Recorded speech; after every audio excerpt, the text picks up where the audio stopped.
शिक्षणाला वयाचं बंधन नाही. आई लेकीची जिद्द. एकाच वर्षी 10वी उत्तीर्ण होऊन घडवला प्रेरणादायी इतिहास. पिंपरी चिंचवड. आर्थिक अडचणी, घरची जबाबदारी आणि शिक्षणात आलेला मोठा खंड यावर मात करत एका आईने आपल्या मुलीसोबत 10वीची परीक्षा उत्तीर्ण होण्याचा प्रेरणादायी पराक्रम केला आहे. शिक्षणाला वय नसतं हे वाक्य प्रत्यक्ष कृतीतून सिद्ध करणाऱ्या या आई लेकीच्या संघर्षाची आणि यशाची सगळ्याकडे चर्चा होते आहे. घरची परिस्थिती अत्यंत हलाखीची. उदरनिर्वाहासाठी दुसऱ्यांच्या घरची धुनीभांडी करणे, घरकाम करणे आणि मिळेल त्या वेळेत अभ्यास करणे असा तिचा दिनक्रम होता.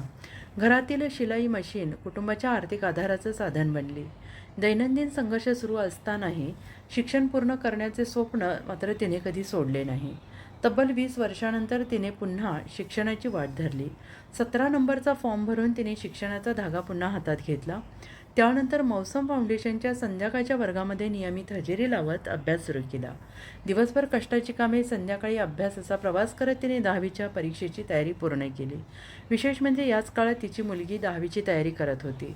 आई आणि लेक दोघींनी एकमेकांना आधार देत अभ्यास केला. अखेर दोघींनी एकाच वर्षी 10वीची परीक्षा यशस्वीरित्या उत्तीर्ण केली.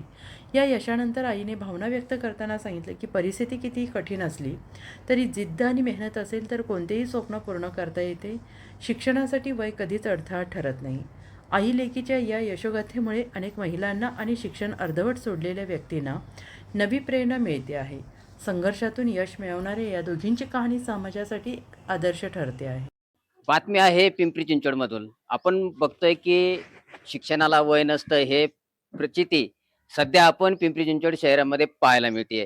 एकंदरीत आपण जर बघितलं तर दोन आई आणि मुलगी या वर्षी 10वी पास झाल्याचं या ठिकाणी आपल्याला पाहायला मिळतंय. अतिशय जिद्द चिकाटी, घरकाम करणे, त्याचबरोबर शिलाई मशीन चालवणे असं हे सर्व करून आज या ज्या ताई आहेत या 10वी पास झालेल्या आहेत. त्याचबरोबर त्यांची मुलगी सुद्धा 10वी पास झालेली आहे. आपण त्यांच्याशी बातचीत करणार आहोत. ताई, आपलं नाव सांगा. विद्या वसंत मोरे लग्नाआधीचं, लग्नानंतर विद्या बाळू धांडोरे. एकंदरीत तुम्ही घरकाम करताय, मशीन शिलाई मशीन पण चालवून आपला उदरनिर्वाह करताय. काय सांगाल तुम्ही, जे शाळेमध्ये जाते तेथील सर लोक असतील त्यांनी मार्गदर्शन केलं, त्याचबरोबर आपल्या मुलींच्या ज्या शिक्षिका आहेत त्यांनी मार्गदर्शन केलं. आज तुम्ही 10वी पास झालायत. काय सांगाल? मला आता खरं तर खूप आनंद होतोय. ज्या शिक्षकांनी मला मार्गदर्शन केलं का नाही, जसं की लहान लेकराला जसं समजून सांगते तसं सांगत होती. कारण आम्हाला सध्या भीती वाटत होती ना, की आम्ही करू शकतोय का, करू शकतोय. पण ते म्हणायचे, "नाही तुम्ही करू शकताय, करू शकताय." पण असं नाही की झालं. सगळे आम्ही जेवढी जात होतो ना नाईट स्कूलला, तेवढे सगळे चांगल्या मार्काने पास झाले. 10वी पासच करावी असं का वाटलं तुम्हाला? मला लग्नाआधी इच्छा होते, पण काही कारणानं माझं राहून गेलं. लग्न लवकर झालं. त्यामुळं लेकरांचं जबाबदारी पडली, त्यामुळं राहून गेलं शिक्षण माझं. पहिलीत पूर्वीचं शिक्षण किती आहे तुमचं? 8वी. 8वी. 17 नंबर फॉर्म भरून त्याच्यानंतर तुम्ही 10वीची परीक्षा दिली आहे. हो. लग्नाच्या नंतर तुम्ही आज 10वी पास झालात. लग्नाला तुम्ही 8वी पर्यंत शिकलात, मात्र लग्न करून दिल्याच्या नंतर तुमचं शिक्षण अपुरं राहिलं. हो. आज तुमच्या नवऱ्याने तुमचे जे काही शिक्षण अपुरं राहिलंय त्याची जबाबदारी घेतली आहे का इथून पुढेही शिकण्याची? हो, घेतली. खरं तर त्यांचा सपोर्ट जास्त आहे मला. ओके. तुमची मुलगी ही तुमच्यासोबत शिक्षण घेते, 10वी पास झाली आहे. काय हं. सांगाल? खरं तर मुलींसोबत अभ्यास करायला बसणं का नाही ते भाग्य लागतंय. तिचा सपोर्ट मला जेवढं मला येतंय तिला तेवढं मी सांगायची तिला, तिला येतंय तेवढं ती मला सांगायची. 10वीचा पेपर जर म्हणलं तर बोर्डाचा पेपर असतो, हार्ड वर्किंग असतं. घरातलं काम पण करायचं, शिलाई मशीन पण चालायची, 2 पैसे कमव म्हणून काम पण करायचं. एकंदरीत अ, जो अभ्यास आणि काम कसा वेळ काढला तुम्ही? मी दिवसभर काम करायची आणि कामावरून डायरेक्ट मी पिंपरी एल-सीला जायची. पिंपरी एल-सीनं आले का परत मी 9 नंतर अभ्यास करायचे आणि जेवढा वेळ भेटेल तेवढे ब्लाउज शिवायचे मग नंतर. नंतर अभ्यास करून जेवढा टाईम भेटेल त्यानंतर मग तुम्ही मशीन काम करायचे. मशीन काम करता. हो. एकंदरीत बाळा, तू आईसोबत अभ्यास केला, आईसोबत परीक्षा दिली. काय वाटतंय? मला वाटलं नव्हतं नाही का ती माझ्यासोबत 10वी देईल म्हणून, कारण या दोघी पण झालेत. पण मी शाळेतनं जात होते, पण मला वाटलं होतं 10वी खूप हार्ड असेल. पण परत सुट्ट्या पडल्या, परत शिकायला पण भेटलं नाही. 2 महिने शाळेला सुट्ट्या भेटल्या नाही का. मग परत मला पण वाटलं असेल माझं काय होईल, मी म्हणजे चांगले मार्क पडतील, नाही पडतील. मग हिच्या शाळेतून मला एका कुलकर्णी सरांनी बोलले, की "तू इथं येऊन शिकू शकतेस." तुला इथं सपोर्ट करतो आम्ही. मग त्यांनी मला बोलवलं तेव्हा मी त्यांच्या शाळेत गेले. मला गॅरंटी नव्हती एवढे मार्क पडतील तरी पण मी अभ्यास नव्हते करत. माझी मम्मी अभ्यासाला बसायची तेव्हा मी तिच्यासोबत अभ्यास करत होते. मग त्या जे मला नाही समजलं ती मला समजून सांगणार. असं आम्ही एकमेकींना सपोर्ट करत होतो. शाळेचं नाव काय तुझ्या? माध्यमिक विद्यालय थेरगाव. महानगरपालिकेचे. हां. एकंदरीत त्यांनी सांगितलं की लग्नाच्या पहिलं जे आहे ते मला शिकायचं होतं, मात्र लग्न झाल्यानंतर माझी इच्छा जी आहे शिकण्याची ती कुठेतरी थांबली होती. मात्र पुन्हा एकदा ते शिकायला लागलेत. काय वाटतंय? काय समाधान वाटलं. पुन्हा तुम्ही शिकायची इच्छा बोलून दाखवली. मलाही समाधान वाटलं. ठीक आहे, तुझी इच्छा असेल तू शिकू शकते. म्हणजे आपला सपोर्ट आहे. यापुढेही त्यांच्या हातात 10वी झाली, मात्र त्यांना ते शिकायचं म्हणतात अजून. तर इथून पुढे सपोर्ट राहील का? काय काय सपोर्ट आहे, फुल सपोर्ट आहे. काय अडचण नाही, सपोर्ट सपोर्ट आहे. आहे. बर. काय तुम्हाला आता 10वी झाली आहे, पुढेही शिकायचंय, असं काय बनावं वाटतंय तुम्हाला? कोणी डॉक्टर बनतंय, कोणी वकील बनतंय, तर कोणी पोलिसांचे स्वप्न बघतंय. तुमचं काय स्वप्न आहे? सगळी स्वप्न बघते ती ती तरी माझं जी स्वप्न आहे का नाही, मला फक्त असं माणूस होण्यासाठी मला शिकायचं आहे. जेणेकरून लेकरांना मला अ, आई म्हणून त्यांच्या पुढे मला आदर ठेवायचा आहे. जेणेकरून लेकरांना बी नाही वाटलं पाहिजे, की माझ्या आईने काम एखाद्या हातात घेतलंय, त्यांनी अपुरं ठेवलंय. असं नाही मला पाहिजे. म्हणून मी शिकले आणि मला अजून बी शिकायचं आहे. त्यांना आदर ठेवायचा आहे त्यांच्या पुढे माझा. एकंदरीत आपण बघतोय की या दोन्ही मायलेकीची जी कहाणी आहे आपण समोर घेऊन येत आहोत आणि भविष्यामध्येही मी शिकणार आहे. मात्र कुठलंही स्वप्न आतापर्यंत मी बघितलेलं नाही. मात्र शिकलेली आई घरदाराला पुढे नेही, हा संकल्प जो आहे तो त्यांच्या मनामध्ये आहे आणि एकंदरीतच मी शिकून माझ्या लेकराबाळांना चांगलं शिक्षण देण्याचा संकल्प जो आहे तो आता केलेला आपल्याला त्यांच्याकडून पाहायला मिळत आहे. महाराष्ट्र 18 साठी देवा बालके, पिंपरी चिंचवड. मासूम फाउंडेशनचा उपक्रम ठरला यशस्वी. आई लेकीला दिली शिक्षणाची नवी संधी. शिक्षण अर्धवट राहिलेल्या नागरिकांना पुन्हा शिक्षणाच्या मुख्य प्रवाहात आणण्यासाठी कार्यरत असलेल्या मासूम फाउंडेशनच्या मोफत 10वी-12वी प्रशिक्षण उपक्रमाला मोठं यश मिळालं आहे. फाउंडेशनच्या मार्गदर्शनाखाली शिक्षण घेणाऱ्या एका आई आणि तिच्या मुलीने एकाच वर्षी 10वीची परीक्षा उत्तीर्ण होत प्रेरणादायी यश संपादन केलं आहे. मासूम फाउंडेशनच्या वतीनं 10वी आणि 12वीसाठी मोफत वर्ग चालवले जातात. आर्थिक अडचणी, कौटुंबिक जबाबदाऱ्या किंवा इतर कारणांमुळे शिक्षण पूर्ण करू न शकलेल्या विद्यार्थी-विद्यार्थिनींसाठी हा उपक्रम राबवण्यात येतो आहे. अनुभवी शिक्षकांकडून नियमित मार्गदर्शन, अभ्यास साहित्य आणि प्रोत्साहन दिले जाते. याच उपक्रमाचा लाभ घेत एका महिलेनं तब्बल 20 वर्षानंतर पुन्हा शिक्षण सुरू केलं. तिच्या मुलीने सुद्धा आईसोबत अभ्यास करण्याचा निर्धार केला. मासूम फाउंडेशनच्या संध्याकाळच्या वर्गामध्ये दोघींनी नियमित उपस्थिती लावत शिक्षकांच्या मार्गदर्शनाखाली अभ्यास केला. विशेष म्हणजे घरातील 2 बहिणी, 1 भाऊ आणि आई असे संपूर्ण कुटुंब शिक्षणाच्या या प्रवासात सहभागी झाले. शिक्षकांच्या मेहनतीने आणि दोघींच्या जिद्दीमुळे आई आणि मुलगी दोघी 10वीच्या परीक्षेत यशस्वी ठरल्या. या उल्लेखनीय यशाबद्दल मासूम फाउंडेशनच्या वतीनं आई आणि लेकीचा सत्कार करण्यात आला. फाउंडेशनच्या पदाधिकाऱ्यांनी सांगितलं की शिक्षणासाठी वयाची अट नसते. योग्य मार्गदर्शन आणि इच्छाशक्ती असेल तर कोणतीही व्यक्ती पुन्हा शिक्षण घेऊन आपले स्वप्न पूर्ण करू शकते.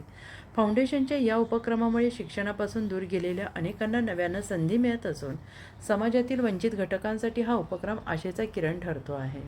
आपण बघतोय की शिक्षणाला वय नसतं हे वाक्य आपण नेहमीप्रमाणेच बघत असतो. मात्र या ठिकाणी आपण सध्या आहोत पिंपरीतील बालगोपाल शाळेमध्ये आणि या ठिकाणी मासूम फाउंडेशन एक हे फाउंडेशन आहे की ज्या लोकांना शिकण्याची इच्छा आहे त्या लोकांना ते शिक्षण घेण्यासाठी या ठिकाणी संधी देतात. अनेक महिला असतील, त्याचबरोबर पुरुष असतील, या ठिकाणी शिक्षण घेण्यासाठी आलेले आहेत आणि आपण बघतोय की बाईला फक्त चूल आणि मूल याच्यातच न गुंतता त्यांनाही चांगल्या प्रकारे शिक्षण मिळालं पाहिजे. त्यांनाही पुढे जाऊन शिक्षणाचा काहीतरी फायदा झाला पाहिजे, असं देखील या ठिकाणी आता मासूम फाउंडेशनच्या वतीनं अनेक महिलांना या ठिकाणी शिक्षण दिलं जातंय. कोणाला 10वी करायची असेल तर 10वीचा वर्ग भरवला जातो. त्याचबरोबर 12वी ज्यांना करायचे आहे 12वीचा वर्ग देखील या ठिकाणी भरवला जात आहे आणि या ठिकाणी अभ्यासक्रम घेतला जात आहे आणि त्याचबरोबर परीक्षेची जी तयारी असते ती परीक्षेची तयारी या ठिकाणी घेतली जाते. आपण बघू शकता या ठिकाणी अनेक युवक जे आहेत ते ज्यांचं शिक्षण आतापर्यंत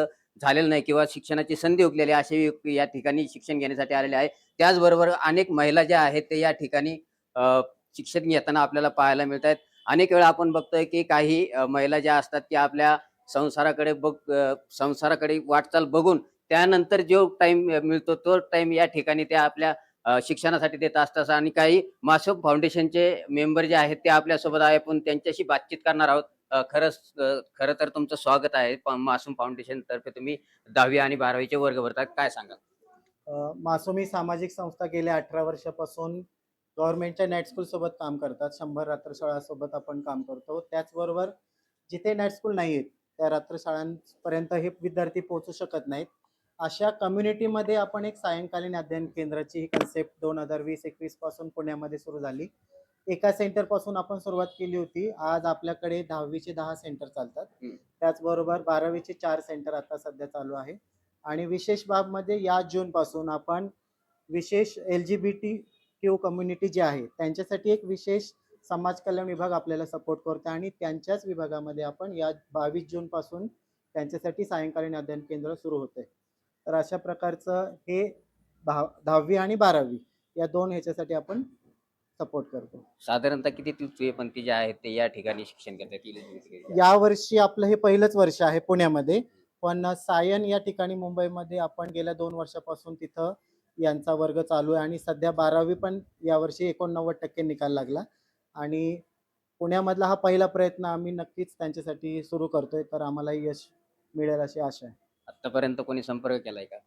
येस, आतापर्यंत आमच्याकडे आता 11 विद्यार्थ्यांचा प्रवेश झालेला आहे आणि त्यांचं रजिस्ट्रेशनची प्रोसेस पण चालू झालेली आहे. निश्चितच या ठिकाणी काही महिला आहेत ज्यांना शिकण्याची आवड आहे. आपण त्यांच्याशी बातचीत करणार आहोत. नाव काय आपलं? भावनाथ भास्कर तायडे. काय वाटतं एकंदरीत तुमचं शिक्षण काही कारणास्तव थांबलं, पण आता हे फाउंडेशन तुम्हाला शिक्षण शिकवते, काय वाटते? खूप चांगले शिकवतात ते सर बी, सगळे सर चांगले शिकवतात. आमचं शिक्षण राहिलं होतं त्यामुळे आम्ही इथं करायला आलो पुढचं शिक्षण. शिक्षण सोडण्याचं कारण काय? नव्हती आई बापाची परिस्थिती त्यामुळं शिकायचं राहून गेलं होतं. तुमचं? माझं नाव सायली अशोक बनसोडे. आम्हाला पण मी पण 9वीमध्ये शाळा सोडली होती. आमची पण परिस्थिती बेकार होती आणि आता सध्या शिकवायला म्हणजे नाही का सर आले होते आमच्या इथे नाही का 10वी 12वीची परीक्षा चालू आहे.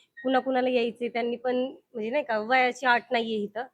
त्याच्यामुळं आम्ही नाही का सगळ्यांच्या बोलण्यावरनं आम्ही आलो आणि आम्हाला पण शिकायचं होतं तसं पण. काही तरुण आहेत, तरुणांशी बातचीत करतो. काय नाव दादा आपलं? अभिषेक नवले. काय करताय आपण? मी सध्या हॉस्पिटलमध्ये जॉब करतो. जॉब करताय, पण 10वी नापास आहेत का तुम्ही? नाही, 10वी पास झालोय मी. आता सरांच्याच मार्गदर्शनाखाली, आपल्या मासूमच्या मार्गदर्शनाखाली 10वी पास झालो. ओके. याच वर्षी पास झाला का? हो. आता काय पुढचं प्रोसिजर? आता पुढचं ITI वगैरे करायचं आणि चालू आहे त्याच्यात माझं सध्या. इलेक्ट्रिशियन वगैरे चालू आहे. ऍडमिशन वगैरे घेतलंय, चालू आहे. ITI करायचं? हो हो. तुझं नाव काय बाळा? माझं नाव सुमित किरण ढवळे आहे. कितवीला आहे आता? 10वीला. ओके. तू कुठल्या शाळेमध्ये येतो? मॉडर्न पब्लिक स्कूल मध्ये होतो आधी. बरं, या ठिकाणी काय येतोय? कारण त्याचं तिथं नीट शिकवत नव्हते, ध्यान देत नव्हते. जे हुशार होते त्यांच्यावरच ध्यान देत होते म्हणून. तिथे संख्या जास्त होती का हा. शाळेमध्ये, हम्म. त्यामुळे लक्ष देत नव्हते? हा. या ठिकाणी कसं वाटतं तुला शिक्षण? आता इथं चांगलं वाटतं, इथं ध्यान देते. येत नसलं ना तर पार सांगतात. शाळेतील विद्यार्थी मध्ये संख्या जास्त असल्यामुळे त्यांच्याकडे ध्यान दिलं न गेल्यामुळे काही विद्यार्थी या ठिकाणी शिक्षण घेत आहेत. मासूम फाउंडेशन त्यांना शिक्षण देत आहे. काय नाव बाळा तुझं? माझं नाव संचिता ठाकूर. कुठून आलीस? मी पिंपरीगाव. पिंपरीगाव. कुठल्या शाळेत आहेस? मी पहिले शिकीबाई स्कूल मधून आले, इंग्लिश मीडियम मधून. आता कुठं शिकतेस का? आता बालगोपाल इथं शिकायला आले. इथंच शिकायला? ओके. तुझं काय नाव? कोमल डोंगरे. इथं येऊन तुला कसं वाटतंय? काय चांगले म्हणजे शिक्षण पण छान आहे इथं आणि सगळं म्हणजे फ्रीडम पण आहे, म्हणजे शिक्षण पण छान शिकवतात. शिक्षक लोक कसे शिकवतात? भारी आहेत, म्हणजे कधी असं नाही का म्हणजे सांगतात पण समजून पण सांगतात, समजून पण घेतात, असे पण आहेत. म्हणजे प्रेमळ पण आहेत म्हणून चांगलं समजल्यानंतर रिटर्न सांगतात. निश्चितच आपण बघतोय की या ठिकाणी जो मासूम फाउंडेशनचा जो हा वर्ग भरतो, या ठिकाणी 10वी तर दुसऱ्या ठिकाणी 12वी असे 2 वर्ग जे आहेत ते 365 दिवस या ठिकाणी भरले जातात आणि या 6 ते 9 या वेळात यांना शिक्षण दिलं जातंय की या ठिकाणी कुठलेही नियम आणि अट नाहीये. विशेष म्हणजे या ठिकाणी कुठलेही नियम आणि अट नाहीये की कुणीही येऊन या शिक्षणाचा लाभ घेऊ शकतात. आणि या ठिकाणी आपण जर बघितलं तर अनेक महिला ज्या आहेत या ठिकाणी शिक्षण घेत असल्याचं आपल्याला पाहायला मिळत आहे. महाराष्ट्र 18 साठी देवा बालके, पिंपरी चिंचवड.